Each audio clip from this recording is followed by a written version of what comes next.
in a continuing series of content we're providing out to the publishing industry.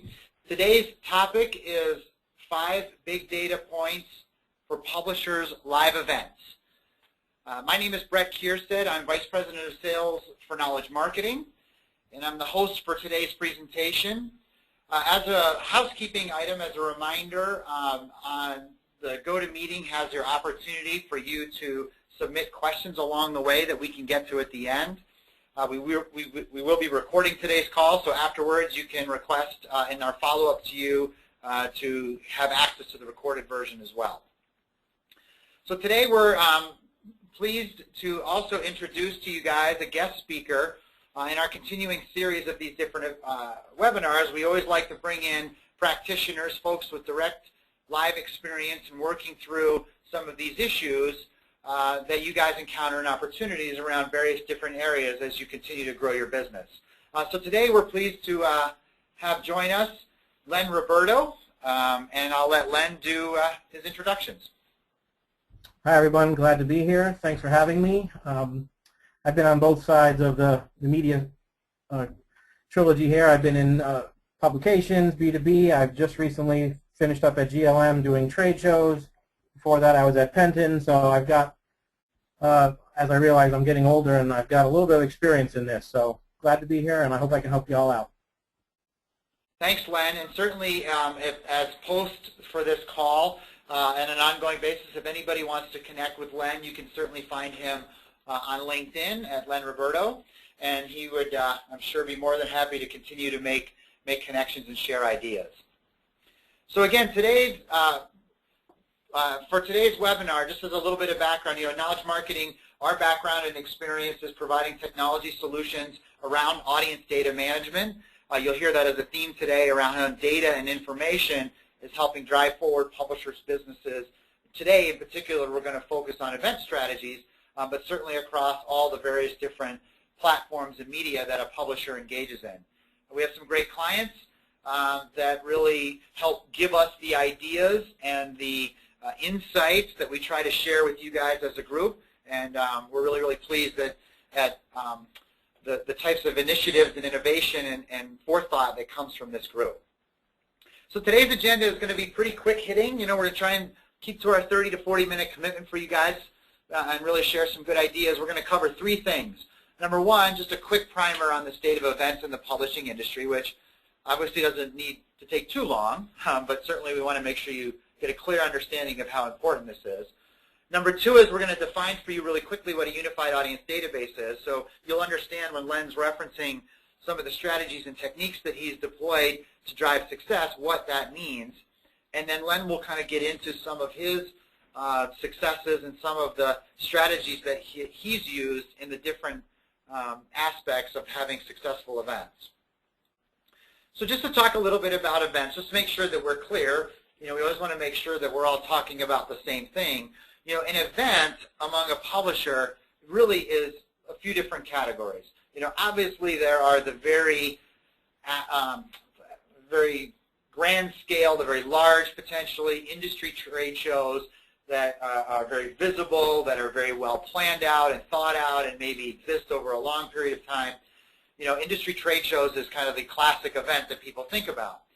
But really, there are a lot of other things that are emerging. There's a lot of publishers that are getting into smaller regional events, be them roundtables or discussion groups. There's one-day events, seminars, educational programs that are really shorter in length and more condensed than that traditional big show. And then, of course, even online events like this one is a webinar that is really an event that we're looking to market to and to generate interest in the distribution of our content and our ideas. So Len, any other, is that fairly comprehensive? Yeah, exactly. We used to just say anything that it's a face-to-face or a one-to-one kind of a meeting between you and clients, that's what we considered an event, so you covered it. Excellent.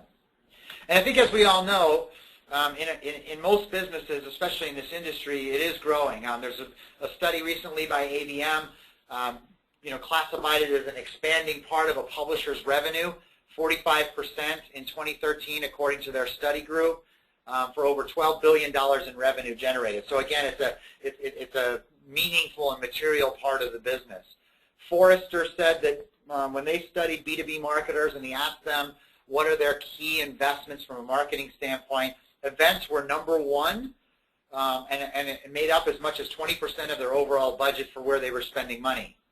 And then CEIR, which really talks a lot about the events industry, really made the assertion that the valuations for B2B media are being driven higher through their growth in profitable events. So as you're expanding and diversifying outside of simply being in the ad business, you're really looking for more services business, more events.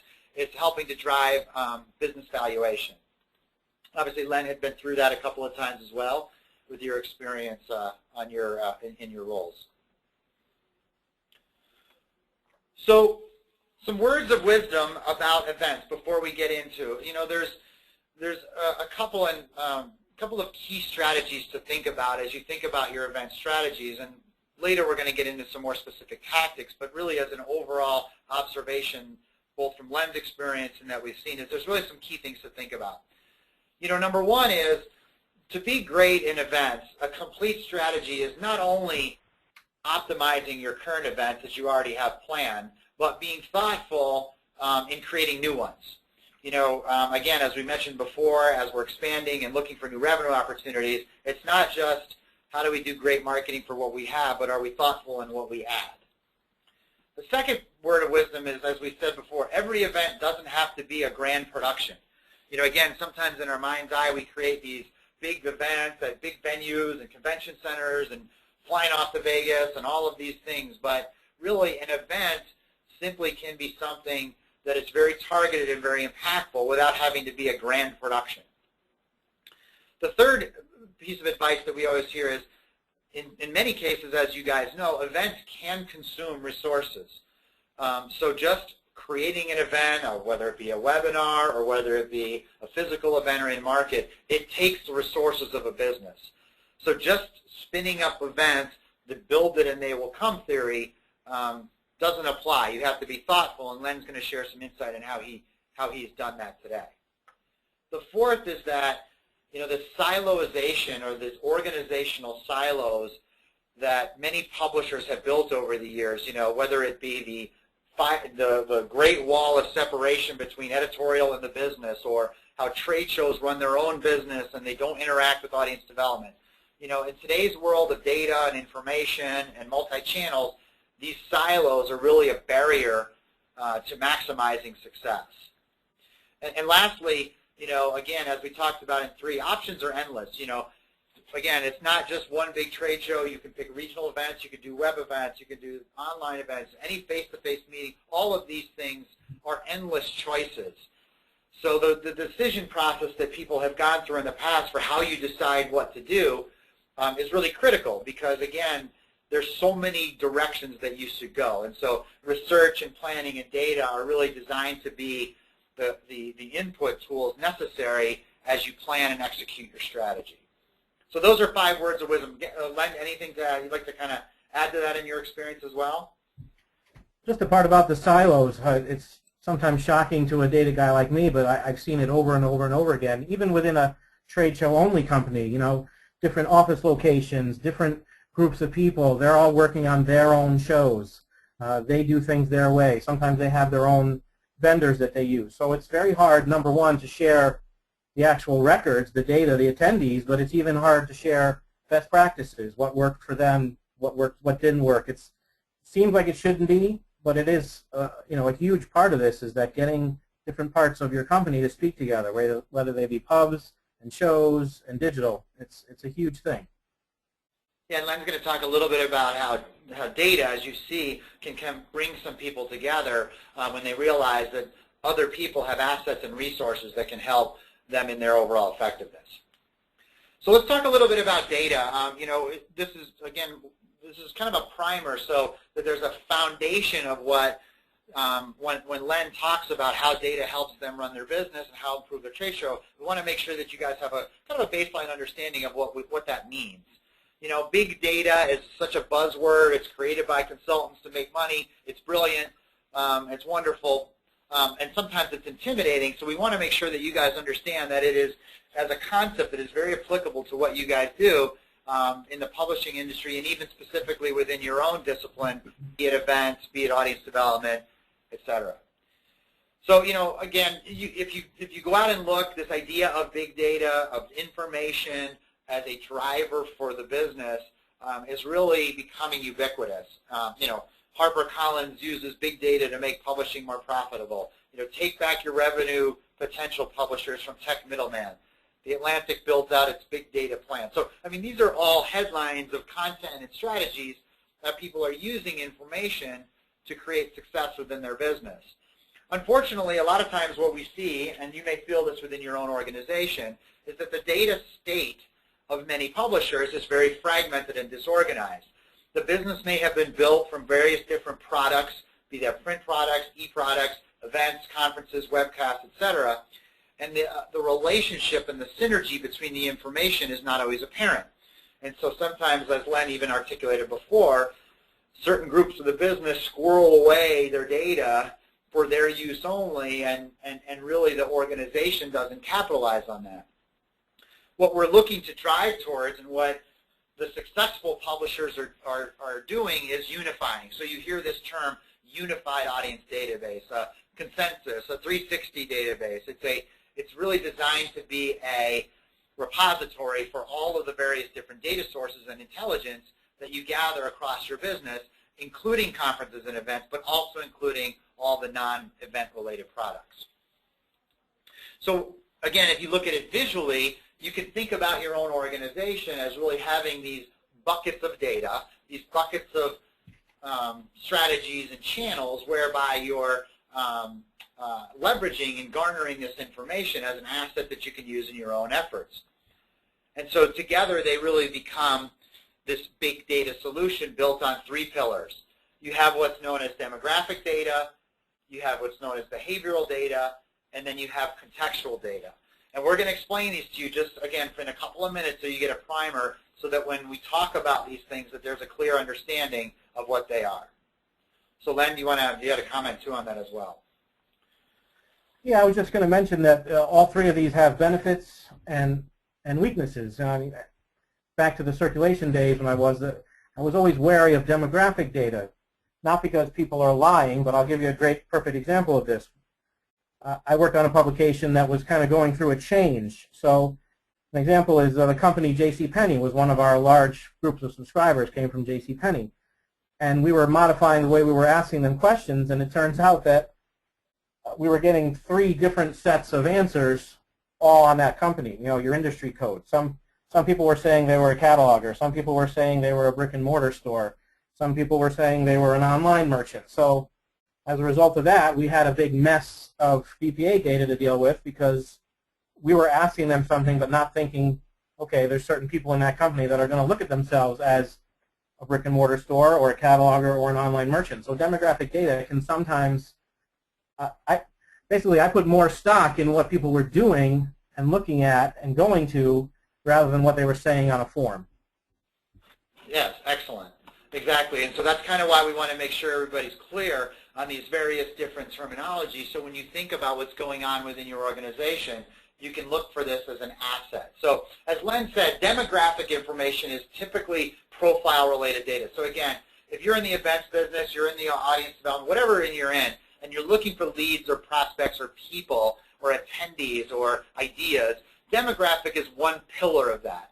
Demographic is basic profile information, name, title, company, email, something that maybe came from a qualification question, or when you did a registration, you're like, come register for our webinar, or you want to be an attendee at an event. You ask them some basic demographic data about themselves. And really, it's important for you to collect that information and to establish some consistency across the enterprise. And usually that is, historically, that demographic data has been used for list rental services, audience development services, event marketing, as a way to get people engaged. So visually how it might look, if you have an event, in this case MedTech World, Texas, you send out a card that says, give us this information about you, I'm interested in, my name, title, and someone says, okay, great, now we have 162 vice presidents, attending our company. We have 37 people from such and such company. We have 800 people in Massachusetts, and we have 42 people interested in whatever, technology. So again, demographic data is a good building block, but really in the legacy world, that really was about, in the non-digital world, that was really about as far as people went. And unfortunately, a lot of people are still only going that far today in terms of how they do their event planning and marketing. What digital opens up to you, and what the behavioral world opens up, is a whole nother set of information. So behavior is action. How do we behave? How do we interact? So think of these words. I subscribe, I download, I read, I follow, I purchase, I open click, I register, I attend. These are all things about those people that you're capturing and potentially can be using. And again, not all of these things are indigenous to their event behavior. For example, imagine that in this case, we'll look at UVM Cannon. They have a blog, they have social, they have a physical events, multiple physical events, and then we're just showing they have opens and clicks from email. So we can see what people read, we can look at their different behaviors, we can look at their registration, what products are they interested in, how do they engage us across different channels. And so this complementary behavioral data that builds on top of the demographic data just makes it more effective when it comes to marketing. Okay? The last thing then is you can layer on that even more information. And the categorization of that, and you'll see Len talk about it later as well, is what's called contextual data. And the context of what they read is really equally as critical. So it's great that they're active, and it's great that they open things, and it's great that they click and subscribe, but there's more intelligence in there than just the fact that they took an action. There's specific audience interests available. Usually if you think of the term of topics, what kinds of topics are people interested in? And so customers and publishers are making sure that they've organized their content into specific categories, and so that no matter the content, wherever it's published, whether it's an article or an event or a webinar or what have you, they have the ability to assign people's interest based on that topic, and they can make it attributable to a recognized user. A great visualization, if you can think about this in your mind's eye, is around trade shows. So contextual data at a trade show would just go beyond saying, hey, Brett attended, MDM World. That's good to know. Knows my title. I'm a vice president and I attended a show. But what interests me? I'm walking around a trade show in today's day and age. There's great technologies to say, did I attend a specific session? Did I visit a particular booth? What was the booth? What vendor did I visit? Was there topics that I was interested in? So this context, this actual topics I'm interested in, provides you even greater ability to understand not only people's interests, but the overall strategy that you want to use when you're doing your marketing and your trade show programs. So the asset that we want to create, and again, you think about this, the value of having in this, quote, big data profile is really an individual's demographics, behavior, and their topics of interest in one place. So yes, it's great that I know that they attended last year's trade show, but it's also on the specific subject.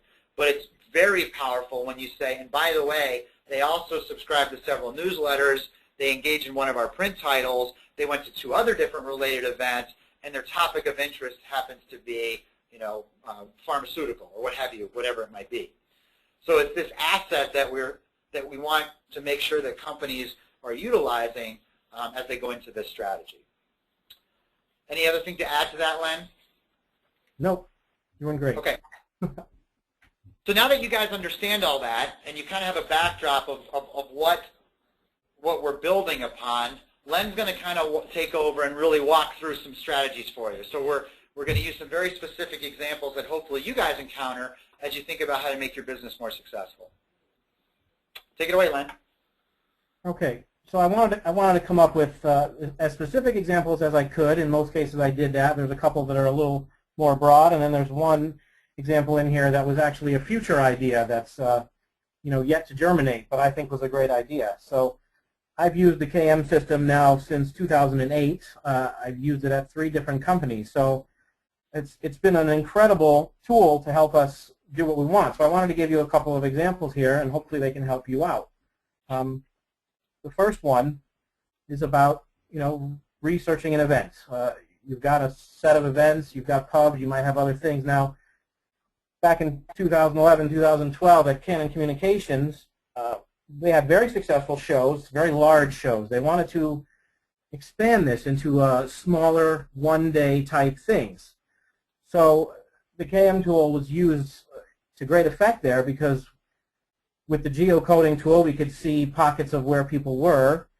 We could see who had come to the shows, the larger shows, and we could now pair that with, were they subscribers to the medical publications? Did they attend webinars? Did they, all the email behavior they had? So this is a great example of how you can use the two parts that we talked about earlier, the demographic data, who they are, where they are, what they came to, and now when you couple that with their behavior, did they open, did they click things that were sent, did they not come to a show but subscribe to a publication? Now you had a target of people and in an area that the show directors were looking for. So they would give me a list of cities that they wanted to investigate. You could come in here quite easily and do this. This is not rocket science here. Anybody could do this with an Excel file or any kind of a database. But in the KM tool, it's something that is very, very easy and quick to do, and it doesn't take a lot of effort. So as a marketing person, you can be focusing on what you should be doing, and leave this kind of analysis can be done quickly and not take up hours of time. I've seen some people spend hours of time trying to do something that takes 5 minutes in a tool such as KM. And this was very successful for Canon. They did launch, a couple of one-day events, and I think they're still running them. The next one is, how do you use this information, this wealth of data? And one quick point about big data here is that you all have this. To me, big data is almost a silly term. It should be called almost small data, right? Because it's made up of lots of pieces of small information on different things. Big data makes it sound like it's so unimaginable that you can't get your hands around it, but it's really made up of lots of little pieces of information. So using it to, I'll use our New York Now show, which we have at GLM. It's one of the largest shows in the country. How do we use the data that we have for the next show? What kind of information are we going to glean out of this to help us better market the next show? And again, not to belittle what they were doing, but some people fall into ruts, where you're just going to continue to do the same type of marketing, the same messaging. They're going to grab just the demographic information and say, give me everybody that came to the last 4 shows, and we're going to send them out, a basic registration email, and we're going to go from there. It's only using one piece of your data that you have when you have so much more. And it was successful, and they were bringing people in, but if you put this together now and you say, not only do I want to see who came to the show a certain number of years, but you want to pair that with their behavior, because I'm sure we were sending them newsletters, we were sending them seminar information, come to this event on this date, even before they registered for the show and after they registered for the show. There was a huge volume of email being sent to them, and people were clicking and opening, and they were telling us what was interesting and then not. So for the next time, we were going to split it out and show, we were going to create a VIP category, who came to 8 shows in a row or 5 shows in a row. Conversely, who registered for the show but did not attend.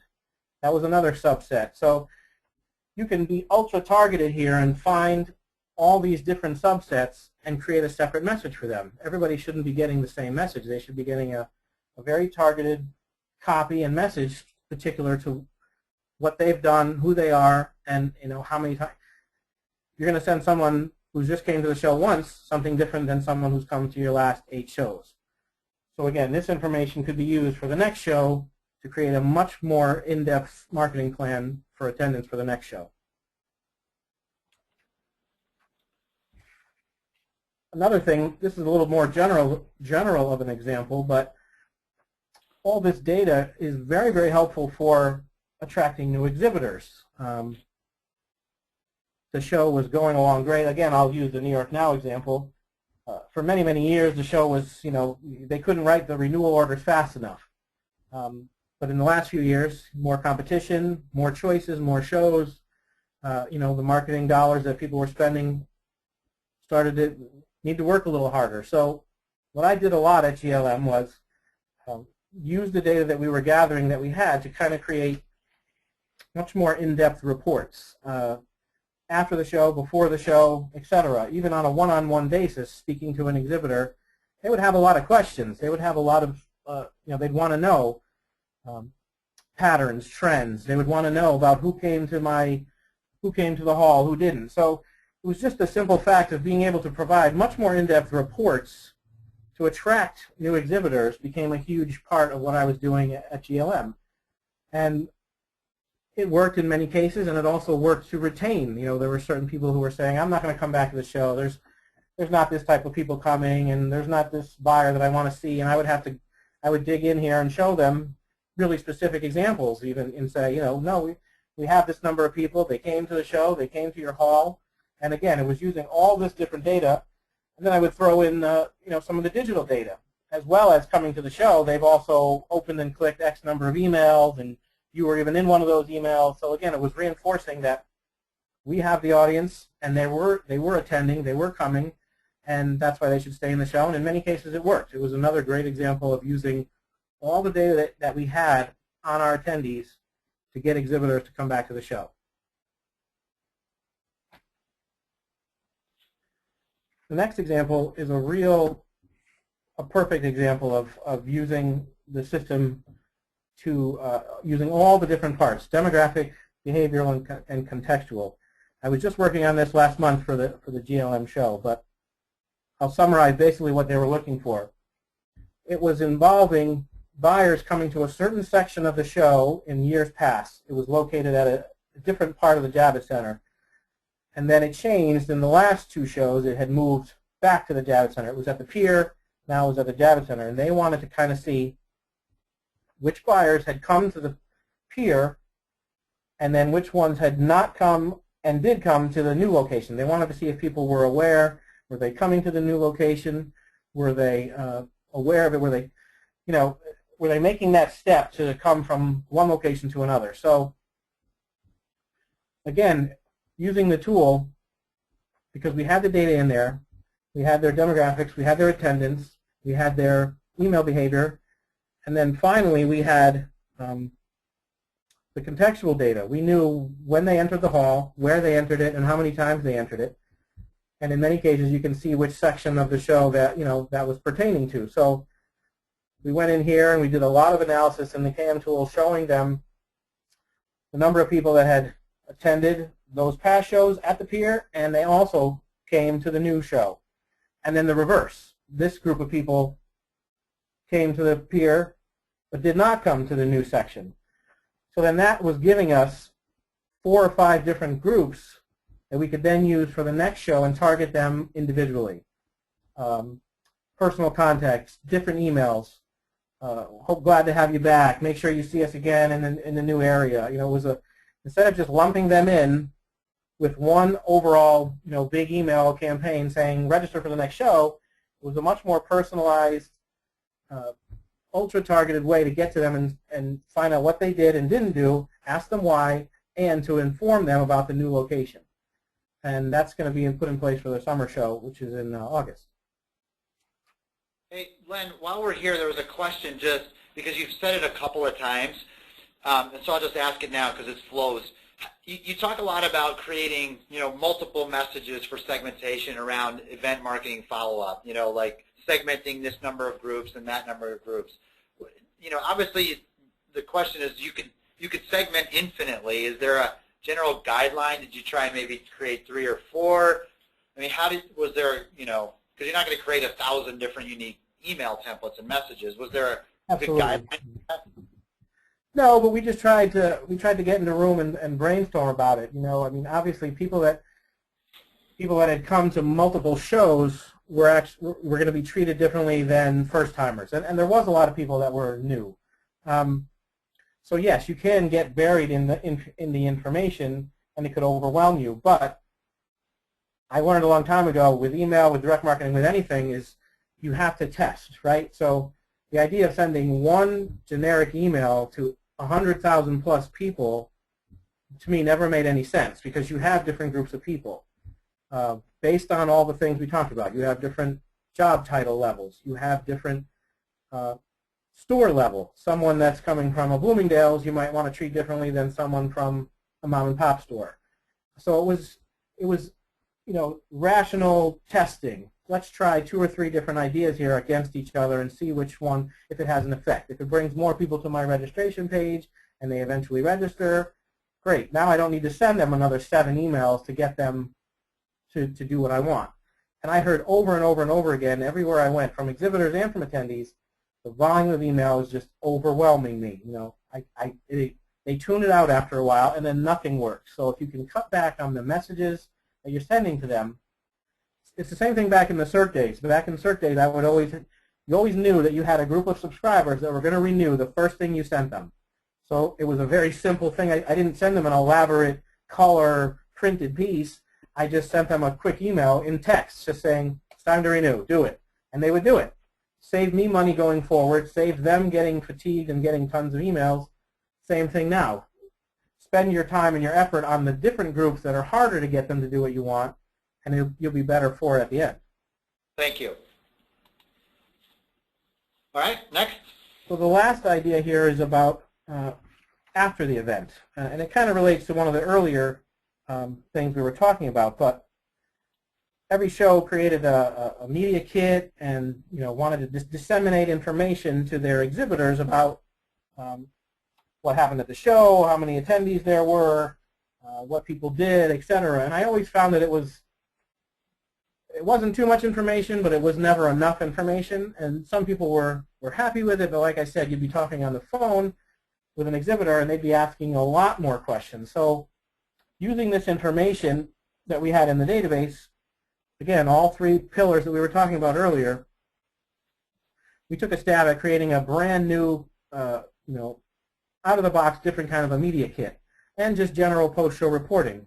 So instead of just telling them we had 15,000 people who came and it was on this day and et cetera, we decided to try out using all this other information, using the number of people that came through the hall. One of our shows was really, really dependent on the number of badge scans that came into their section. They had a separate section of our show, and they really considered their attendees not just the people that registered, but the people that actually walked through their hall. So I would create a special, kind of like a mini media kit for that show and say, yes, you had 2,000 people that registered, but people were able to walk through from some of our other shows because they were all co-located. So in actuality, you had 8,000 people that actually walked through your show.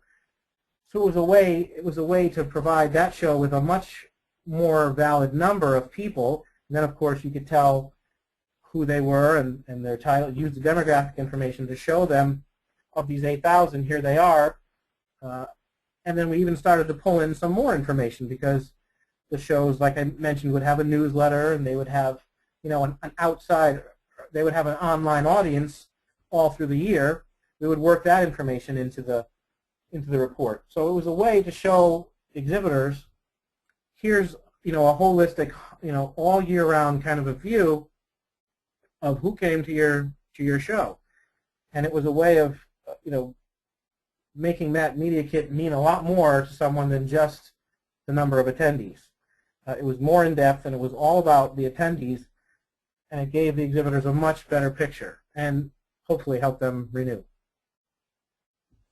So we also talked a little bit about an extra idea, and typically people have been thinking about this a little bit, that events are created off other data or off other products. Like, oh, we have print history and we have subscriber history and we have e-products history and all this, and let's create events around that. But I think, Len, you had the extra idea of flipping it and saying, what are some things that spun off from the events themselves to create other sales opportunities for other products or other opportunities for your clients? So you guys are getting a bonus from Len, is just kind of a different take on this idea of how events can lead to other opportunities within the business. Yeah, and this idea was actually, is in the future. We didn't actually get to do this yet because we needed 4, 5, 6, 7 months of data to get to that critical mass before this could happen. But the idea is, I was on the digital team, the digital and database. So it's how do we bring buyers and sellers together, exhibitors and attendees, all year round? The show might only be 4 days out of the year. Yes, we had newsletters and we had other ways of contacting them, but really, how can we bring them together all year round? That's what exhibitors want, and that's what buyers want. They're buying product all year long, and the exhibitors want to reach them all year long. So imagine putting all of this together. Let's say you've done this for half a year or a full year, and you've got all this information together. My idea was, approach these exhibitors with now this fully integrated kind of a view of your customer. So imagine going to one of your biggest exhibitors and saying, it could be 500 people, it could be 100 people, it could be 1,000 people, but it's a small, ultra-targeted list. And you can tell this exhibitor that they've come to the X number of shows. We know that they entered the hall that you were in X number of times over the course of the last few shows. We also know that online they are opening and clicking our newsletters and our seminar information and etc. So they're active online. We can tell them that their locations are this far from your showroom or your stores or etc. So the idea was, can we go to these people in the off season, let's say, and say, we've got this ultra targeted list of buyers that are clearly your targets. You want to reach these buyers. And we were going to go to them and offer them any kind of a custom idea that we would have, specifically like a webinar. Wouldn't these companies want to reach these buyers in the off months and arrange a half-an-hour webinar to introduce new products and new lines and new things? It could be a customized email program. It could be a white paper thing. It could be all those things that you all know about and have used before, but the point is that now you're giving it to them in the exact people that they really want to reach. It's not just a broad, we've got 50,000 buyers coming to the show. It's 100 or 200 or 400. It's a small number of people that they really know. You can verify to them, these are your targets. So that was the idea, and we had great plans for that. But again, you've got to get to that critical mass of data. And so from just kind of another question came in, which was good, about a little bit about the pricing piece. And although you never really got to see it all the way through, it sounds like your kind of the word of monetization of this data and of this profile is through the creation of additional programs and services that perhaps that exhibitor may not have purchased from you before. Like maybe they were only spending money with you in one way, and you're looking to get them to spend money in a different way. Is that a kind of a fair assessment of the strategy? Yeah, and the overall thing was we never ever wanted to jeopardize that company coming to the show. We could never cannibalize the booth sale. It was always an enhancement. It was always something extra. All these things that we were offering were contingent on that you had to remain in the show, because we didn't want them to take our idea and then drop out of the show. That wouldn't help anybody. So it was always, this is an enhanced package that we're going to offer you. If you're in the show, you can have this. Right. So it was additive, not just. It was definitely not designed to be a replacement. Certainly, right. Okay. We called it an enhancement. Okay. So thanks, Len. So we got one more question that we'll get to. So a couple of things. Really there's three main points of this. So done well, as Len said, events represent a growing opportunity for a revenue expansion.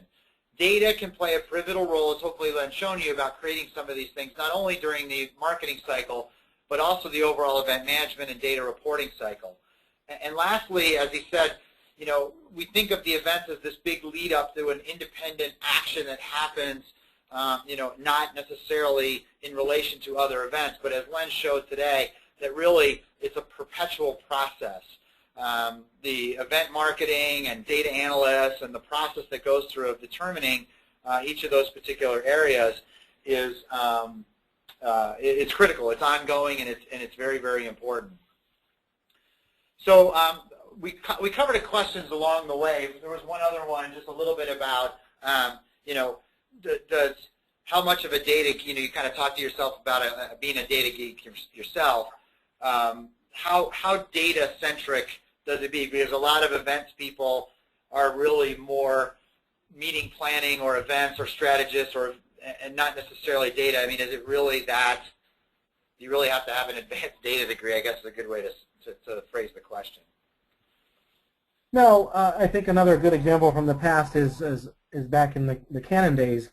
When we first rolled this out, of course, it's a new thing. It's hard for people that have been doing things a certain way for a long time to grasp something new. So what I did was I embarked upon a little plan where I would kind of send out every week, I'd send out a little, like a tidbit of information that I found just from going through the data and finding all that we had in the KM system. I'd send out a little note and say, did you know, to a group of salespeople and say, I found that we've got this number of people who did this and whatever, and we'd do that every week.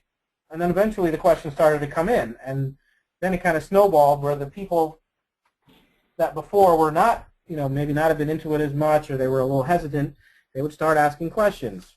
And then it continued to snowball where they were asking me questions every single day.